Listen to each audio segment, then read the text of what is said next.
In this lecture, we're going to take a look at the system software that is available for computers. Previously, we talked about the von Neumann architecture, which is capable of executing programs that's written in machine language. Now, this type of computer has all the hardware we need to solve important real-world problems, but it doesn't have any of the support tools we need to make that problem-solving task easy. So what are some of these support tools? Well, let me give you a couple of examples. We need tools to actually write the machine code. So if we're going to write instructions, how do we go about doing that? We need tools to store programs into our memory. So if we're going to access stuff in the memory, we need a way to be able to put stuff in the memory. And yeah, we have instructions for that, but that's by a program. But we need some way of being able to store that stuff. And then we also need a way to initiate program execution. How do we actually start running these programs and start running these instructions?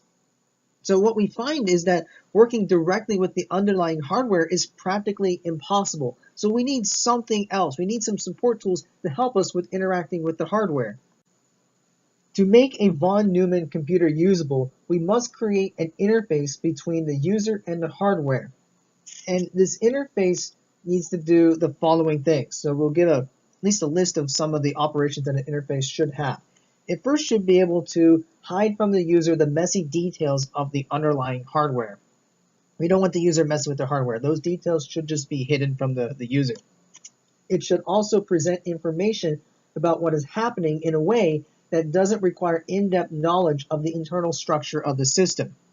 The user is not necessarily going to know much about the hardware, so it needs to be able to present information that makes sense to the user without knowing all the nitty-gritty details about the hardware. The interface should also allow easy user access to the resources available on the computer. And finally, it should prevent accidental or intentional damage to the hardware, programs, and the data. This type of interface is what we call the system software. We'll now discuss the system software in more depth. System software is a collection of computer programs that manages the resources of a computer and facilitates access to those resources. It's important to remember that we're talking about software, not hardware. There are no black boxes wired to a computer that's labeled system software.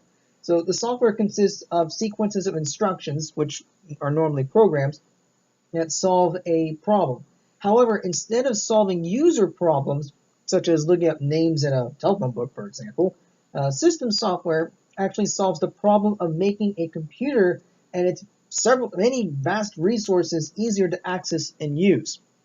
So we can think of the system software as acting as an intermediary between the users and the hardware. So the system software will present the user with a set of services and resources across that interface. So if we want to use any of these hardware resources, we have to go through the system software first. As we mentioned already, trying to directly work with the hardware is pretty much impossible. So we use the system software instead, tell it what to do, and then the system software will interact with the hardware itself. Now, the set of services and resources that are created by the software and seen by the user is called a virtual machine, or sometimes it's also called a virtual environment. And it's worth noting that the system software, not the user, interacts with the actual hardware across the interface. The system software has the following responsibilities. It needs to be able to hide the complex and unimportant details of the internal structure of the von Neumann architecture. And here, when we talk about unimportant details, we're talking about what's unimportant to the user. It also needs to present important information to the user in a way that's easy to understand. It should also allow the user to access the machine resources in a simple and efficient approach. And finally, it should provide a secure and safe environment in which to operate. System software is not just a single entity, but it's a collection of many different programs. So we'll talk about one such example, which is called the operating system. This is the program that controls the overall operation of the computer, and it is definitely the single most important piece of system software on the computer. This is because it is the operating system that communicates with the users, it determines what the users want, and activates other system programs, application packages, or user programs to carry out their requests. The software packages that handle these requests include the following. We have the user interface, and all modern operating systems provide a way to let the user interact with the computer. Now, there are a couple ways that we can do this. We have what's called the command line interface, or CLI, and this is where we have the user just typing in the command names themselves, and then the operating system will execute whatever that command is. This is normally common in Linux and Unix-based machines. But we also have graphical user interfaces, or the GUI. This is the one that most people are accustomed to, where you have your screen with a bunch of icons, and you can use your mouse to point and click on different icons, and that'll open up different files and programs. We also have language services, and these types of programs allow us to write programs in a high-level, user-oriented language rather than dealing with the machine language.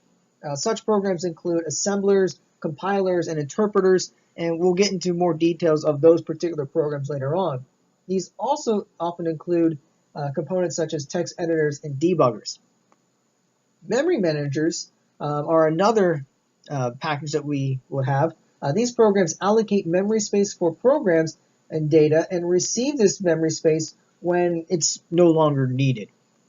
And then information managers, these programs handle the organization, storage, and retrieval of information on mass storage devices such as the hard drives, CDs, DVDs, flash drives, tapes, disks, and so forth. And they also allow us to organize the information in an efficient, hierarchical manner using directories, folders, and files. We have a few more packages that are used to handle requests. So we also have I/O systems. These software packages allow us to easily and efficiently use the many different types of input and output devices that exist on our computer systems. We have the scheduler. This system program keeps a list of programs ready to run on the processor, and it selects one the program that will execute next. The scheduler also allows us to have a number of different programs active at a single time. So for instance, we could be surfing the web while we're waiting for a file to finish printing. And then finally, we have the utilities. These collection of library routines provide a wide range of useful services. This is either to a particular user or it could be to other system routines.